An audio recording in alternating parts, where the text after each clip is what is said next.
Selamat pagi semua. Pagi, Cikgu. Ya, kita teruskan dengan bahagian B. Soalan 1.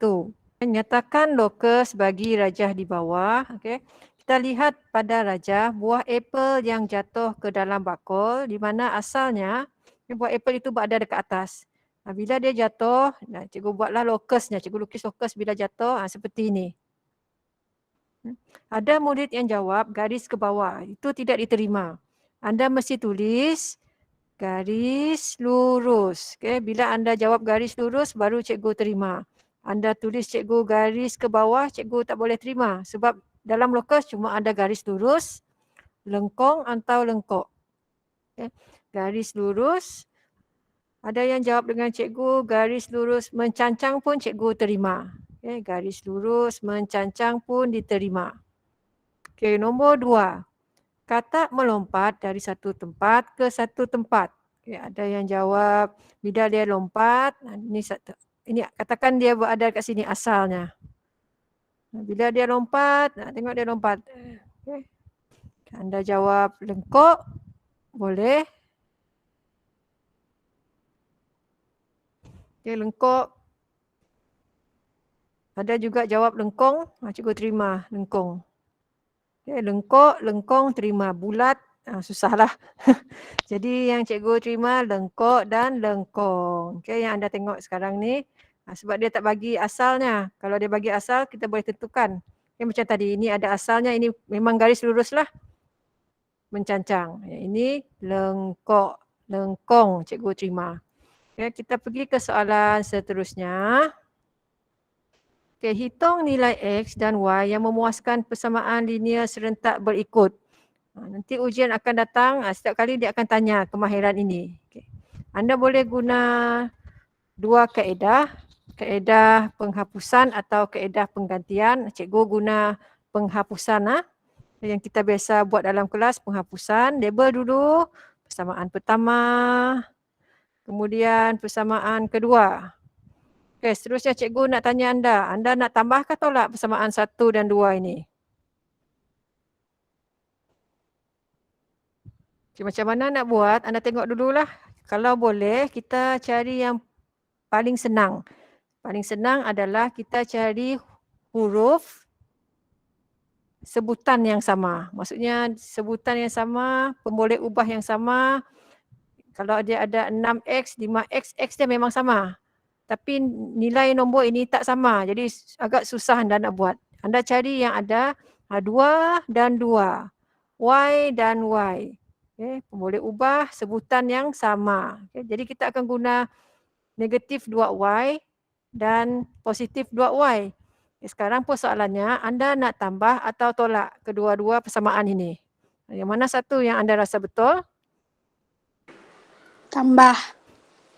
Tambah. Tapi cikgu tengok ada juga yang buat tolak tapi tak apa. Kenapa dia buat tolak? Mungkin sebab dia lupa ada tanda negatif dekat atas. Okay.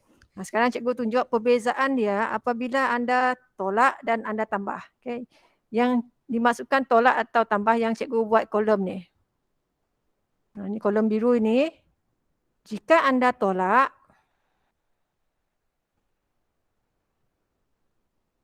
negatif 2Y ini adalah memang yang dalam ini ya. Positif 2Y yang dekat bawah ni. Cikgu guna warna lain untuk tolak supaya anda nampak apa cikgu Kemedia cakap tolak. Ni ada tolak depan lah, bukan tolak yang depan ini. Tolak yang baru muncul ini. Ni. Tolak yang baru cikgu guna warna hijau itu maksudnya tolak. Okay, ni. Ni cikgu buat kurungan kerana ada dua tanda berbeza.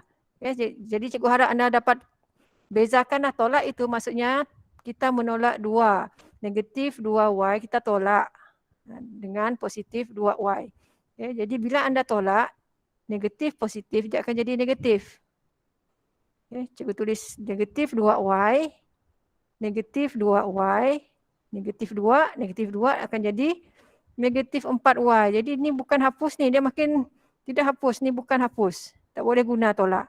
Jadi anda kena guna tambah. Cikgu tunjuk supaya anda nampak. Tambah. Okay, kita akan tambah negatif 2Y.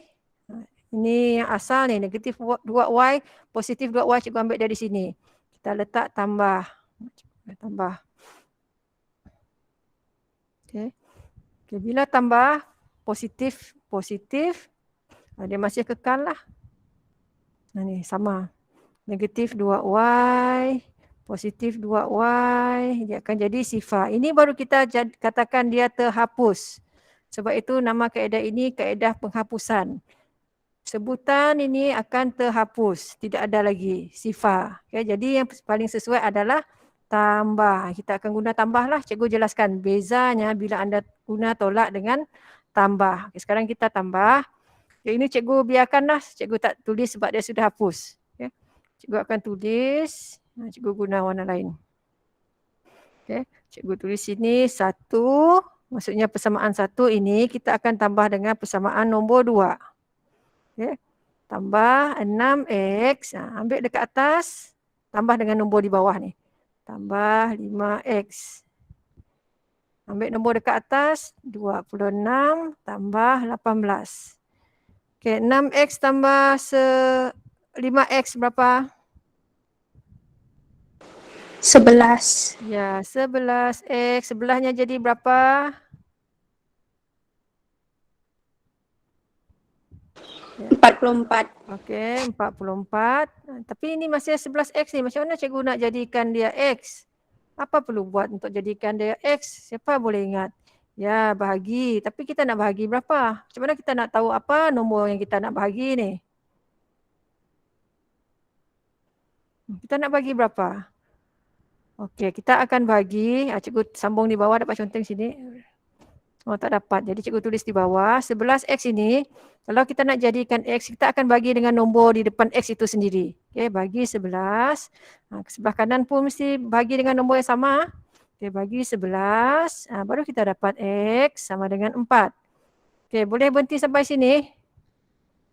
Ada perlu buat lagi kah? Dapat markah penuh kah kalau buat begini? Tak. Ada yang respon tak. Kenapa tak dapat markah penuh? Dah ada pun jawapan dekat bawah tu. Dia suruh cari nilai Y juga. Cari Y. Ya, tengok arahan soalan. Ada yang masa cikgu semak, dia bagi cikgu X. Terus dia tinggal. Mesti dia fikir dapat markah penuh kan? Tak. Kalau anda tinggalkan cikgu X, masih belum dapat markah penuh. Okay. Mesti cari nilai Y. Macam mana nak cari nilai Y? Anda kena gantikan balik. Okay. Cikgu nak gantikan ke dalam 2. Anda boleh ganti mana-mana. Cikgu nak gantikan dalam 2 lah. Okay, cikgu bawa ke sebelah sikit. Gantikan X sama dengan 4. Cikgu ganti dalam 2. Nak ganti dalam 1 pun jawapan anda masih sama. Okay, 5. Cikgu salin dulu yang asal ni. Cuma X ini nanti tukar pergi nombor 4. Jangan letak 54, letak kurungan. 2Y, 18. 5 darab 4, 20. Tambah 2Y. Sama dengan 18. Okay. Kita tinggalkan 2Y. 18 sebelah kanan. Maka kita kena pindahkan positif 20 ni. Pergi sebelah dia akan jadi negatif. Okay, cikgu sambung negatif 20. Cikgu guna warna lain supaya anda nampak. Positif buat sebelah negatif. Jadi 2Y. Betul, negatif 2. Okay. Lepas tu perlu buat apa lagi? Nak bahagi berapa? Tadi kita bagi 11. Sekarang kita nak bagi berapa? Bahagi 2. Ya, bagus. Bahagi 2. Sebab nombor depan Y itu 2. Ya, bagi 2. Y sama dengan negatif 1. Jadi, X kita adalah 4, Y sama dengan negatif 1. Buat begini baru dapat markah penuh dia adalah 4. Okay. Kita buat langkah-langkah seperti cikgu tunjuklah. Rajah menunjukkan ya, sebatang tiang bendera PQ. Okay, ini tiang bendera PQ yang disokong oleh seutas dawai. Mana dawainya? Ya, dawai tegang QR. Okay. Ini bendera PQ ada dawai tegang. Tegang ni maksudnya dia sangat lurus lah. Bulatkan jawapan bagi sudut PRQ. Sekarang cikgu nak tanya anda. mana sudut PRQ ini? Okey, dekat mana sudut PRQ, cikgu label dulu supaya anda senang jawab tu cikgu. Adakah sudut PRQ ini berada di A, nanti cikgu akan padam ni. A, B atau C? Mana sebenarnya sudut PRQ? Itu yang anda mesti tahu dulu. Okey, cikgu tunjuk anda kena tengok PRQ. Selalunya kedudukan sudut itu bermula dari PRQ. Cari yang tengah, huruf tengah dia huruf apa? R. Jadi R itulah dekat sudut dia sebab dia PRQ. Jadi sudut dia dekat R ini. Ini sudut yang kita nak cari. Berapa sudut ini? Cikgu letak theta lah. Nak letak huruf apa tak apa. Okey, bulatkan jawapan yang betul. Okey, kalau dia 9.6 ini. Okey, kena ingat balik. T ini maksudnya sisi bertentangan.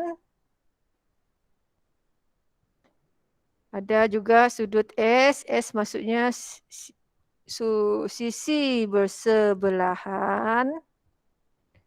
Kemudian TS. Satu lagi, siapa ingat? Hipotenus. Okey, sekarang kita mesti label dulu. Okay. Mana satu adalah, cikgu sebutlah 9.6 ini. Anda nak label dengan apa? 9.6, anda nak label dengan apa? T tentang S ataupun H. Okey, thank you yang respon. Ini adalah hipotenus kita. H. 4.8 ini pula apa? Ini sudah, jangan guna lagi dah. Ni dah ada label. Tinggal tentang dengan sebelah. 40-an ini kita adalah sisi apa? S. Ya, S. Okay, sebelah Esther. Dia dekat sebelah. Yang dekat sudut ini, satu mesti H, satu mesti S. Sebelah. Kalau dia tentang, dia jauh nun di sana. Ni, ini baru tentang. Jadi rumus yang kita akan guna adalah rumus yang ada huruf yang bernombor tu. Kalau anda guna rumus lain macam susah nak dapat jawapan. Anda mesti guna rumus yang ada nombor ni. 9.6 dengan 4.8. Maksudnya kena guna rumus yang ada sebelah bagi hipotenus. Apa nama rumus yang ada sebelah bagi hipotenus? Sin, cos ke tangent? Ingat balik. Sin, cos atau tangent. Kalau tangent, nak cikgu beri tentang bahagi sebelah. Ni tak boleh gunakah? Tak boleh ni sebab tentang ini tak ada nombor. Jangan guna tangent. Kalau sin tentang bagi hipotenus. Hipotenus kita ada nilai, tentang dia pula tak ada nilai. Jadi tak boleh guna rumus ni. Kita akan guna sebelah bagi hipotenus. Maka kita akan guna cos theta. Ya, kita guna cos theta. Cikgu letak cos. Okay, cos theta sama dengan SH. Okay, kita gantikan. Cos theta ini kita tak tahu berapa. S ini yang kita label tadi, tengok nombornya.